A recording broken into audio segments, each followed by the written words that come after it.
اب یہ جو ہے نا پہلے پیچھے اور بعد والے، یہ قرآن کریم میں بہت اسالیب ایسے آتے ہیں، یعلم ما بین ایدیہم وما خلفہم، وہ اللہ جانتا ہے جو آگے پیچھے ہے۔ یہ جتنے اسالیب ہیں اللہ تعالیٰ انسانوں کی بولی میں کلام فرماتا ہے۔ انسان ہیں ہمیں سمجھانا ہے، ہمیں بتانا ہے۔ اللہ تعالیٰ کے لیے دور، قریب، آگے، پیچھے، اوپر، نیچے، یہ چیزیں کوئی معنی نہیں رکھتی۔ وہ ہمارے اعتبار سے ہوتی ہیں، اوپر، نیچے، دائیں، بائیں، آگے، پیچھے، پہلے، بعد کے، یہ ہمارے اعتبار سے ہے۔ تو اللہ تعالیٰ فرماتا ہے جو تمہارے اعتبار سے ہے نا کہ پہلے گزر گئے، تم کہتے ہو کینوں پتہ ہے، ہاں تمہیں پتہ نہیں ہے، جو بعد میں آئیں گے کینوں پتہ ہے، تمہیں پتہ نہیں ہے۔ لیکن وہ جو رب العالمین ہے نا، جس نے یہ کھیتیاں اگائیں، جس نے زمین بنائی، جس نے پہاڑ بنائے، جس نے ہوائیں بھیجی، جس نے تمہارے پینے کا انتظام کیا، اور جس نے تمہارے لیے یہ سارے اہتمام کیے ہیں نا، وہ جانتا ہے کہ تم سے پہلے کیا ہے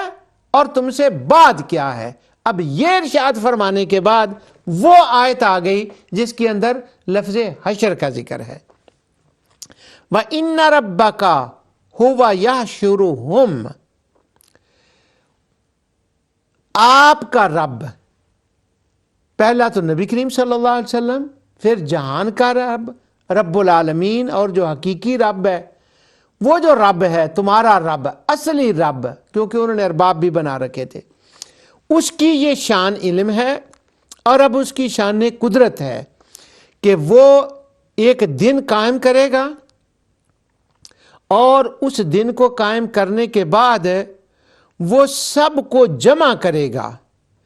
اور وہ جو جمع کرنا ہے اس کا یہ کوئی تماشا نہیں ہے۔ دیکھیے اسماء حسنہ کیسے آتے ہیں، آگے اسماء حسنہ کے، یہ تماشا نہیں ہے، یہ کھیل کود نہیں ہے، جمع اس نے کرنا ہے۔ حکیم،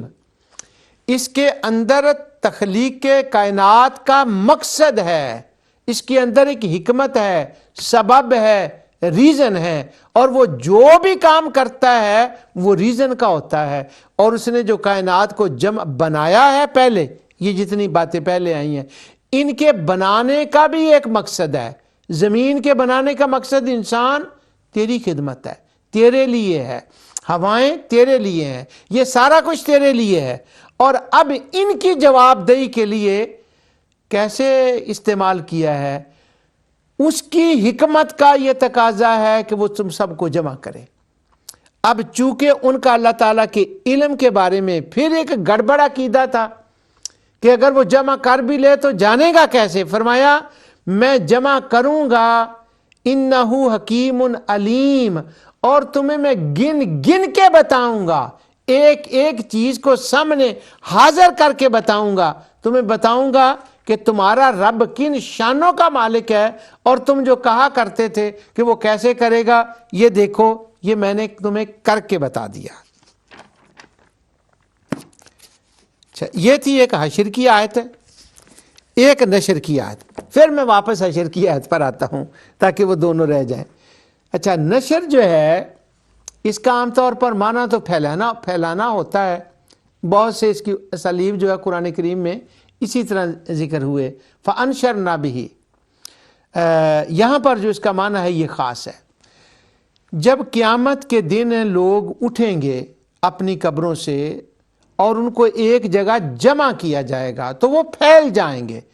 چونکہ وہ زندہ کرنے کے بعد پھیلیں گے ایک میدان کے اندر، اس لیے نشر کا لفظ بھی ان کے اوپر اطلاق فرمایا گیا ہے، اور اسی معنی میں قرآن کے اندر آیا، لیکن وہ اصلی معنی اس کا باقی رہتا ہے۔ یہ میں اپنا درد کیا بتاؤں کہ ڈاکٹر ڈیوڈ مارشل جیسے لوگ کبھی مجھ سے بحث کیا کرتے تھے کہ یہ نشر تو قیامت کے لیے نہیں ہونا چاہیے، یہ نشر تو اس دن کے لیے، یوم الحساب کے لیے نہیں ہونا چاہیے، یہ نشر تو ججمنٹ ڈے کے لیے نہیں ہونا چاہیے۔ وہ کچھ ایسی باتیں ہیں کہ جو کہیں کی کہیں اٹکی ہوئی ہوتی ہیں، تو وہ پھر جو ہی یاد آتی ہیں نا تو وہ نکل جاتی ہیں پھر۔ اچھا، وہ پھیل جائیں گے، اس کے اوپر بڑی باتیں ہوئی تھی کسی زمانے میں الحمدللہ۔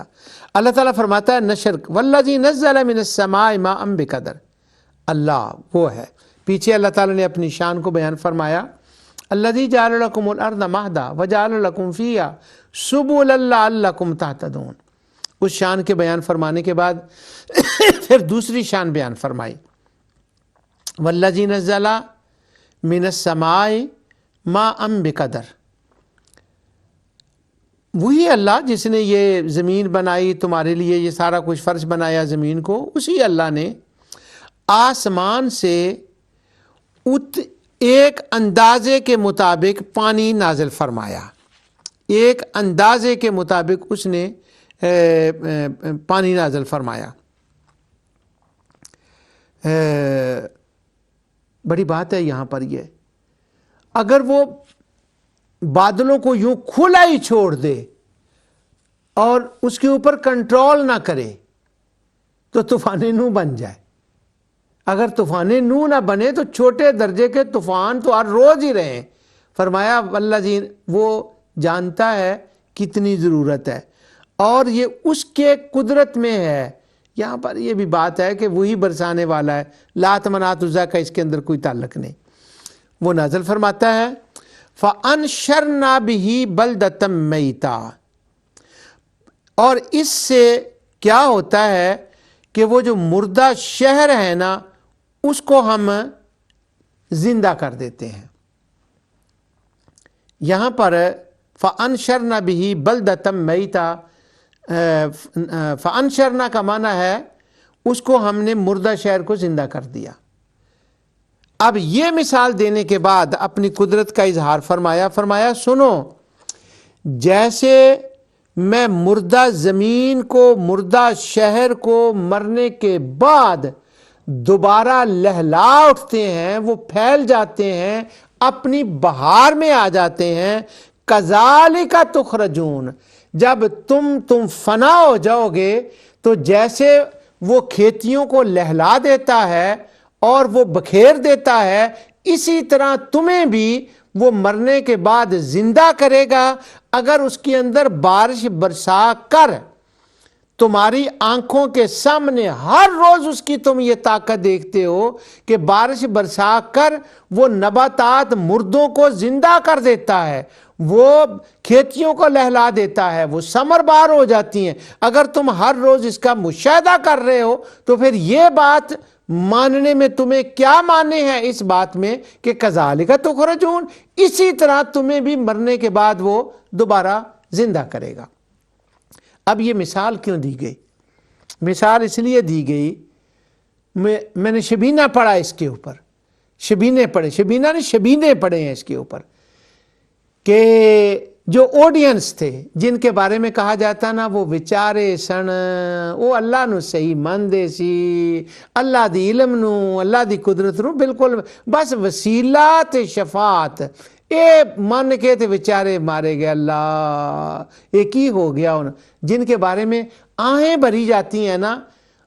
وہ اللہ تعالیٰ کی قدرت کو نہیں مان رہے تھے، وہ مرنے کے بعد کی زندگی کو نہیں مان رہے تھے۔ اللہ تعالیٰ نے اپنی قدرت کی مثال دے کر اپنی دوسری قدرت کا اس بات ان کو سمجھانا جو ہے نا اس کو بیان فرمایا کہ اگر میں یہ کر رہا ہوں اور تمہارے مشاہدے میں ہے اور ہر روز کر رہا ہوں اور ہر روز ہو رہا ہے تو مجھے تم اس سے عاجز کیسے سمجھتے ہو، میں وہ کیوں نہیں کر سکتا۔ اور لفظ بھی یہاں قدر کا استعمال فرمایا ہے جس سے آگے جا کر لفظ قدیر بنتا ہے، وَهُوَ يُحْيِي الْمَوْتَى وَهُوَ عَلَى كُلِّ شَيْءٍ قدیر، وہ مردوں کو زندہ کرے گا اور اس کے اندر زندہ کرنے کی طاقت ہے۔ اگر زندہ کرنے کی طاقت ہے تو وہ زندہ کرے گا۔ ان کو فرمایا جا رہا ہے اگر وہ یہاں یہ زندہ کر رہا ہے تو وہاں کیوں نہیں کرے گا۔ اب پھر میرا وہ دقیانوسی سوال ہے اپنے دوستوں سے کہ اگر وہ پہلے ہی اس بات کو مان رہے تھے تو اس بات کو بتانا کیا رب کی شان کے بارے میں ہو سکتا ہے کہ وہ قائل ہوں، وہ سامنے کھڑے ہوں، وہ گڑ گڑا کر کہہ رہے ہوں ہم تیری قدرت کو مانتے ہیں، تیری قیامت کو مانتے ہیں، تیرے حساب کتاب کو مانتے ہیں، اور پھر بھی اللہ ان سے یہ کہے یار دیکھو تو صحیح نا، میں نے یہ کیا ہے نا اسی طرح میں وہ بھی کروں گا۔ اب یہ تخرجون کے اسلوب قرآن میں دیکھیں، بچے بچیاں جو قرآن پڑھنے والے ہیں، تخرجون کے کذالک تخرجون، وہاں وہ سورت قاف میں وہ میں نے آیتیں آپ کے سامنے تلاوت کر دی ہیں، شبینہ پڑھا میں نے ان آیتوں کا، کیا ہے ان کے اندر کہ وہ اس کا یہ ہے کہ وہ آیت آتی ہے کہ اللہ تعالیٰ فرماتا ہے یہ وہاں میں نباتات کی مثال ہے کہ میں ان کو نکال رہا ہوں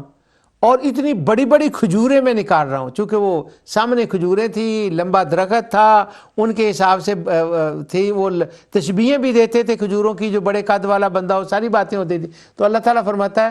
یہ کھجور میں نے نکال دی ہے اتنی بڑی، تو تینوں 5 فٹ تینوں میں نہیں کٹ سکتا جڑا تو میری قدرت کا انکار کرن دیا۔ اب یہ دیکھیں کن اسالیب کے ساتھ بیان کیا جا رہا ہے۔